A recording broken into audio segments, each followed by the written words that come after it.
Hello hello hello students. तो आज हम डिस्कस करेंगे कि मीन, मीडियन और mode grouped frequency distribution table का कैसे फाइंड आउट करते हैं। तो सबसे पहले हम कर लेते हैं direct method to find the mean. Mean से शुरुआत कर लेते हैं। सबसे पहला है आपका direct method to find the mean. Direct method for mean. Mean की वैल्यू देखो क्या होती है। मीन होता क्या है? मीन का मतलब होता है बेसिकली एवरेज। और एवरेज हम कैसे निकालते थे? Total observations divided by total sum of total observations divided by total number of observations. ऐसे ही हम एवरेज निकालते थे। लेकिन ग्रुप्ड डेटा के केस में क्या होता है? ग्रुप्ड डेटा के केस में क्या होता है? देखो, जब भी हमारे पास ग्रुप्ड डेटा होता है, ग्रुप्ड डेटा कुछ कैसा दिखेगा मैं आपको बता देता हूं। एक तो फ्रीक्वेंसी होती है एफ आई के नाम से लिख लेते हैं। एक आपका होता है एक्स आई, जिसमें वैल्यूज होती हैं आपकी। तो अगर मैं इसकी एक टेबल बनाने की कोशिश करूं, यहां पे मैं एक टेबल बनाता हूं। तो मान के चलो आपकी जो फर्स्ट टेबल बनती है एफ आई की, वो आपकी रहती है एफ आई एक्स आई की, कि आपकी फ्रीक्वेंसी है। इसको ना उल्टा लिख लेते हैं। एक्स आई पहले आएगा, क्लास मार्क बोलते हैं जिनको, और ये एफ आई फ्रीक्वेंसी। तो फ्रीक्वेंसी मान के चलो इसी की 67 है, एक है 70, ये 72 है। ये कोई डेटा है हमारे पास। ये मान के चलो वेट है किसी क्लास में। We are taking a class और उस क्लास के कुछ बच्चों का सैंपल निकाला, तो ये वेट का सैंपल आ रहा है कुछ बच्चों का। 67 कितने बच्चों का है? 4 बच्चों का है। 3 कितने बच्चों 70 कितने बच्चों का है? 3। 72 2, 75 1 बच्चे का है। तो इस तरह से ये फ्रीक्वेंसी आ गई। तो अब हम मीन कैसे निकालेंगे इसका? एवरेज वेट और mean of the average. Average weight और मीन, जिसको हम एक्स बार से रिप्रेजेंट करते हैं, इसका फॉर्मूला हो जाता है एफ आई एक्स आई। क्या हो जाता है? सिग्मा, सिग्मा मतलब summation, F i x I divided by sigma f आई। इसको अप्लाई कैसे करते हैं वो भी बता देता हूं। सिग्मा, देखो एफ आई क्या हो जाएगा ये, और एक्स आई क्या हो जाएगा 67, एफ आई क्या हो जाएगा 4। तो एफ आई एक्स आई कितना आ गया आपका? एक और टेबल बनेगी जिसमें एफ आई एक्स आई आप निकाल लोगे। मैं एक निकाल के बता देता हूं। 67 मल्टीप्लाई बाई 4, इनकी मल्टीप्लाई है ना आपस में। 67 मल्टीप्लाई बाई 4 268। 67 की 4 से मल्टीप्लाई करेंगे तो कितना आ जाएगा? 268। तो ये 268 आ गया। ऐसे आप इसके लिए, इसके लिए, इसके लिए, इसका 75 आ जाएगा, इसका 2 2 जा 4 144, इसका 3 से करेंगे 210। इन सब का प्लस कर लेंगे, और इन सब का जो प्लस करेंगे वही आपका क्या आएगा? F i x i. उसकी वैल्यू यहां पे रखेंगे, और नीचे क्या आएगा? Sigma f i. और सिग्मा एफ आई क्या होता है? Sum of all these frequencies, that is 4 + 3 7, 7 + 2 9, 9 + 1 10। तो ये नीचे क्या आ जाएगा? नीचे आपका आ जाएगा 10, और ऊपर क्या आ जाएगा? इन सब का प्लस 268 + 210 + 144 + 75, और इसी से आपका मीन कैलकुलेट हो जाएगा। यही होता है direct method to find the mean of the grouped data. अब चलते हैं नेक्स्ट पे हम। अब हमारा नेक्स्ट क्या आने वाला है? अब निकाल लेते हैं मीडियन। क्या निकाल लेते हैं? मीडियन। अब मीडियन हम ग्रुप्ड डेटा का कैसे निकालते हैं, इसको भी मैं एग्जाम्पल की हेल्प से ही आपको बताऊंगा। तो देखो, सबसे पहले क्लास साइज लिख लेते हैं। क्लास साइज, क्लास, ठीक है। उसके बाद आ जाएगा फ्रीक्वेंसी, फ्रीक्वेंसी। उसके बाद क्या आ जाएगा आपका? क्यूमुलेटिव फ्रीक्वेंसी, जो मैं आगे आपको बताऊंगा कि कैसे निकालते हैं और क्यूमुलेटिव फ्रीक्वेंसी होती क्या है, ठीक है। एक छोटी सी टेबल बना के मैं आपको एक आइडिया दे दूंगा, जिससे कि आप फॉर्मूला अप्लाई कर पाए आसानी से। ओके, अब चलते हैं क्लास। क्लास देख लेते हैं। देखिए, क्वेश्चन है calculate the median for the following distribution. तो ये डिस्ट्रीब्यूशन है हमारे पास। एक 5 to 10 का इंटरवल है, फिर 10 to 15 का इंटरवल है, फिर 15 to 20 का इंटरवल है, 20 to 25 का इंटरवल है, और 25 to 30। इस तरह से इंटरवल्स हैं। इसकी फ्रीक्वेंसी क्या है? 5 to 10 के बीच में कितना डेटा है? मान के चलो ये ना मार्क्स हैं। मान के चलो 50 में से मार्क्स हैं किसी क्लास के, और तो 5 to 10 के बीच में मार्क्स कितने बच्चों के आए? मान के चलो 5 बच्चों के, ये 6 बच्चों के, ये 1 बच्चे का, ये 2 बच्चों के, ये 3 बच्चों के। तो अब इसमें हम क्यूमुलेटिव फ्रीक्वेंसी निकालते हैं सबसे पहले। तो क्यूमुलेटिव फ्रीक्वेंसी कैसे निकालेंगे, बहुत इजी है। देखो सबसे पहली फ्रीक्वेंसी क्या है 5, 5 से अगली क्या है 6, 5 प्लस 6 11, 11 प्लस 1 12, 12 प्लस 2 14, 14 प्लस 3 7। ये इसी तरह से आप अपनी क्यूमुलेटिव फ्रीक्वेंसी निकाल सकते हो। और टोटल नंबर ऑफ एन जो फ्रीक्वेंसी है वो कितनी आ गई आपकी 17 आ गई। आप इन सबको प्लस करोगे तो भी 17 ही आएगा।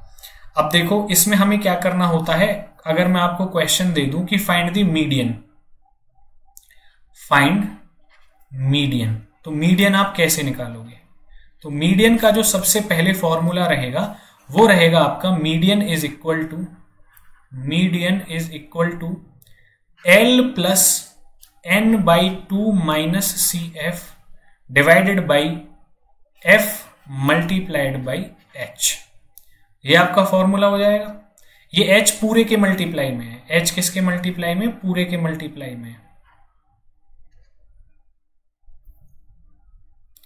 L plus N by 2 minus C F, और ये पूरे के मल्टीप्लाई में क्या है H। अब देखो L क्या है, ये है lower limit of the median class. तो सबसे पहले आपको मीडियन क्लास निकालना पड़ेगा। पहले मैं लिख देता हूं L क्या है। L इज है lower limit of median class. उसके बाद N क्या है, नंबर ऑफ जो आपकी फ्रीक्वेंसी आई है। N क्या है आपकी frequency. What is N? It is the frequency. और F क्या है आपका? Frequency of the median class, frequency of median class. H क्या है? Size of the median class, मतलब ये जो इंटरवल्स हैं, साइज ऑफ मीडियन क्लास। और लास्ट में क्या है F, cumulative frequency of the class preceding the median class, cumulative frequency of class preceding median class. अब देखो सब में आपने देखा होगा मीडियन क्लास आ रहा है, तो मीडियन क्लास होती क्या है और कैसे निकालते हैं? तो देखो सबसे पहले हमें क्या निकालना होता है, ये N निकालना होता है। N निकाल लिया। अब हमको वो क्लास फाइंड आउट करनी है स्लाइटली ग्रेटर और इक्वल टू N/2। तो देखो 17/2 है, तो 17/2 को सॉल्व करेंगे तो 8 पॉइंट कितना आएगा 5। तो 8.5 या 8.5 से थोड़ा सा ज्यादा वाला कौन सा है? तो देखो ये क्या है हमारा 11। क्या हो गया 11। 8.5 से थोड़ा ज्यादा 11 ही आ रहा है। तो ये जो क्लास है हमारी, ये हमारी क्या हो गई मीडियन क्लास। मैंने एग्जांपल दिया है आपको, कैसी क्लास हो गई मीडियन क्लास। अब ये मीडियन क्लास हो गई। अब देखो इसमें लोअर लिमिट क्या है, lower limit of the median class जो इंटरवल में पहली होती है वो ही आपकी लोअर लिमिट होती है। N/2 आपने पहले निकाल लिया 8.5।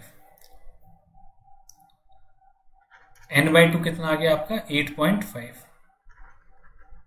ओके की रिपोर्ट है जी, 8.5 है। उसके बाद क्या है CF, cumulative frequency. Cumulative frequency, cumulative frequency कौन सी? Class preceding the median class, class preceding the median class, यही है ना, class preceding the median class. Median class कौन सी है आपकी? ये। इससे पहली क्लास क्या है 5, इसकी क्यूमुलेटिव फ्रीक्वेंसी क्या है 5, तो आपकी CF क्या आ गई 5। F क्या है? Frequency of the median class, मतलब नॉर्मल फ्रीक्वेंसी की बात कर रहा है, तो F की वैल्यू कितनी आ गई 6। H क्या है? इंटरवल का साइज। कितने कितने का डिफरेंस है? 5-5 का डिफरेंस है ना सभी इंटरवल्स में, 5-5 का, तो H की वैल्यू आ गई आपकी 5। तो यही सारी वैल्यूज आप इस फॉर्मूले में पुट करेंगे, आपका आंसर आ जाएगा। That's how we find the median of the grouped frequency distribution table. Grouped का मतलब जिसमें इंटरवल्स में डेटा गिवन होता है उसको बोलते हैं ग्रुप्ड। ठीक है जी। अब आ जाते हैं नेक्स्ट पे, how we can find the mode. Mode क्या होता है? Maximum occurring term of the data, जिसकी फ्रीक्वेंसी सबसे ज्यादा होती है उसी को हम मॉड बोलते हैं। इसका फॉर्मूला क्या हो जाएगा? How we can find the mode, mode is equal to L plus ऊपर किससे स्टार्ट होगा? f से, f माइनस f। नीचे कहां से स्टार्ट होगा? 2f से। f1 ऊपर माइनस है तो यहां पे भी माइनस कर दो, यहां 2 लगाया है तो यहां पे भी f2 तक जाएगा, ऐसे याद कर सकते हो। और इस पूरे के मल्टीप्लाई बाई में क्या है? h। अब जो ये टर्म्स लिखी हैं इनका क्या मीनिंग होता है? इनका मीनिंग देख लेते हैं। l क्या होता है? लोअर लिमिट ऑफ, पिछले में मीडियन क्लास किया था, इसमें मॉड निकाल रहे हैं तो मॉडल क्लास लिख दो। Lower limit of the model class, lower limit of the model class. उसके बाद देखो f आता है, f क्या होता है? f और f1 और f2 आया है ना, f1 और f2 आया और f आया है, तो f क्या है? Frequency of the model class, frequency of the model class. f1 क्या है? f2 क्या है? देखो f होती है frequency of the model class, उससे पहले वाली इंटरवल की जो फ्रीक्वेंसी होती है उसको ही f1 बोलते हैं। तो आप कैसे लिख सकते हो? Frequency of class preceding model class, frequency of class preceding model class. और f2 क्या होता है? Frequency of class succeeding model class, succeeding model class. कैसे? देखो मान चलो ये f यहां पे है, इससे पहले वाले इंटरवल की f1 होगी, इसके बाद वाले इंटरवल की f2 होगी। ठीक है, यही मेरा बताने का आपको पॉइंट था, जिससे आपको याद भी हो पाए। तो सारी चीजें बता दी। h क्या है? वही क्लास साइज या इंटरवल साइज, कुछ भी समझ लो। क्लियर हो गया? अब ऐसे ही आप इसको इस तरह की इसमें समझ सकते हो। इसमें देखो, इसमें मॉडल, इसमें CF निकालने की जरूरत नहीं होती मॉड में। तो यहां पे देखो सबसे ज्यादा फ्रीक्वेंसी किसकी आ रही है? 6 की आ रही है। तो 6 वाली जो वो है ना, वो ही आपकी क्या हो गई? Model class. f क्या हो गई? 6। f1 क्या हो गई? उससे पहले वाली 5। इसके बाद वाली क्या हो गई? f2। क्लियर हो गया? यही हमारा पॉइंट रहेगा। और एक और इंपॉर्टेंट चीज, सबसे पहले हम क्या करते हैं कि we obtain the continuous frequency distribution. जो फ्रीक्वेंसी डिस्ट्रीब्यूशन है वो कंटिन्यूअस होना चाहिए। ये 10 है तो 10 से स्टार्ट हो रहा है, 20 पे खत्म, 20 से स्टार्ट, 25 से शुरू, 25 से खत्म, 25 से स्टार्ट। उसके बाद मैक्सिमम फ्रीक्वेंसी देखना होता है। ठीक है, उसके बाद ही फॉर्मूला लगाना होता है। लेकिन मीडियन में ना आपको पहले डेटा असेंडिंग ऑर्डर में अरेंज करना होता है। ठीक है, ये बात ध्यान रखना, you have to arrange the data in the ascending order.